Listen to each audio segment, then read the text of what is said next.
Kompor di rumah tadi udah kakak matiin belum ya? Udah kak, Masa sih belum kayaknya. udah kak, masa kita mau pulang lagi? Udah 4 kali loh. Masa sih? Enggak kakak nggak percaya. Kakak harus balik lagi daripada rumah kita kebakaran. Hal serupa sering ditemukan pada teman-teman kita yang mengidap OCD loh. Apa sih OCD itu? Itu diet ala Om Deddy bukan sih? Bukan dek, Oh, yang beli barang OL tapi bayar di tempat ya?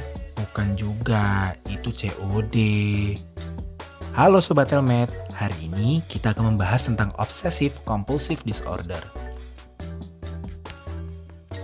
OCD adalah gangguan psikiatri nomor 4 yang umum ditemui. Sekitar 2-3% populasi memiliki gangguan OCD loh. Sehingga teman-teman yang memiliki OCD jangan merasa sendirian ya. OCD sesuai dengan namanya memiliki dua gejala utama yang dapat ditemui pada penderitanya. Yang pertama adalah pikiran, sensasi, ataupun perasaan obsesif terhadap sesuatu sehingga membuat penderita sangat terganggu. Lalu yang kedua adalah gejala kompulsif, di mana gejala kompulsif ini adalah mekanisme ataupun kompensasi yang dilakukan oleh penderita untuk menangani pikiran obsesifnya tadi yang menimbulkan kecemasan. Keduanya disadari oleh penderita bahwa ini sesuatu yang tidak normal, akan tetapi tidak dapat dikendalikan oleh penderita itu sendiri. Pola dan gejala pada pasien OCD bisa tumpang tindih dan juga berubah-ubah, akan tetapi ada 4 gejala utama yang lazim ditemui. Gejala yang pertama adalah kontaminasi, di mana pasien memiliki pikiran obsesi terhadap alat kontaminan ataupun bahan kontaminan seperti kuman, debu, dan lain-lainnya. Ini diikuti dengan tindakan kompulsif seperti membersihkan atau mencuci secara berlebihan. Kadang hal ini bisa merusak ataupun melukai pasien loh. Lalu yang kedua adalah keraguan tak lazim, di mana adanya rasa ragu yang diikuti dengan kompulsi untuk memeriksa. Seperti pada kasus tadi kakak dan adik yang pertama, di mana kakak selalu merasa bahwa lupa mematikan kompor dan mengecek berulang-ulang. Dan sebagai tindakan kompulsif, dia harus kembali untuk memeriksanya karena akan takut rumahnya kebakaran. Padahal tidak. Yang ketiga adalah pikiran mengganggu, di mana pikiran yang berulang ini berbentuk pikiran-pikiran yang tidak baik seperti tindakan seksual maupun agresif. Pikiran ini sangat mengganggu dan juga membuat obsesi pada pasien, sehingga tidak jarang pasien bisa mengakui dan juga melaporkan dirinya ke pemuka agama maupun polisi loh, karena pikirannya tadi.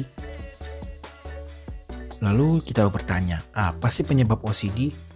Yang pertama adalah faktor biologis, di mana adanya gangguan pada sistem saraf dan juga faktor genetik, di mana ditemukan pada sebuah studi bahwa bila ada kerabat kita seperti orang tua kita memiliki OCD, maka kita memiliki kemungkinan atau faktor risiko untuk memiliki OCD juga. Lalu yang kedua adalah faktor perilaku, di mana OCD ini terjadi karena proses pembelajaran, observasi, ataupun apa yang ia alami dan ia lihat semasa hidupnya. Misalkan pada suatu individu mengalami sesuatu yang kurang mengenakan atau tidak ia senangi ataupun menjijikan, itu bisa berubah menjadi stimulus untuk membuat suatu pikiran obsesif dan juga tindakan kompulsif loh. Lalu, untuk yang ketiga adalah faktor psikososial, di mana ada kondisi psikis tertentu dan juga gangguan interpersonal yang dapat mempengaruhi dari OCD itu sendiri. Apakah OCD bisa diobati sendiri? Tentu tidak teman-teman, karena OCD harus dilakukan evaluasi dan juga analisa yang tepat. Terapinya juga tidak bisa diberikan oleh sembarang orang, dan terapi ini hanya bisa diberikan oleh tenaga kesehatan yang kompeten. Lalu kita bahas apa sih terapi OCD? Terapi yang akan diberikan umumnya berupa dua, yaitu farmakologis dan juga non-farmakologis. Obat-obatan yang diberikan seperti anti cemas, ini untuk bertujuan mengurangi dan juga mengatasi gejala pasien. Selain obat-obatan juga ada yang bisa diberikan, yaitu terapi non-farmakologis tadi, seperti terapi pelaku ataupun cognitive behavioral therapy dan juga psikoterapi.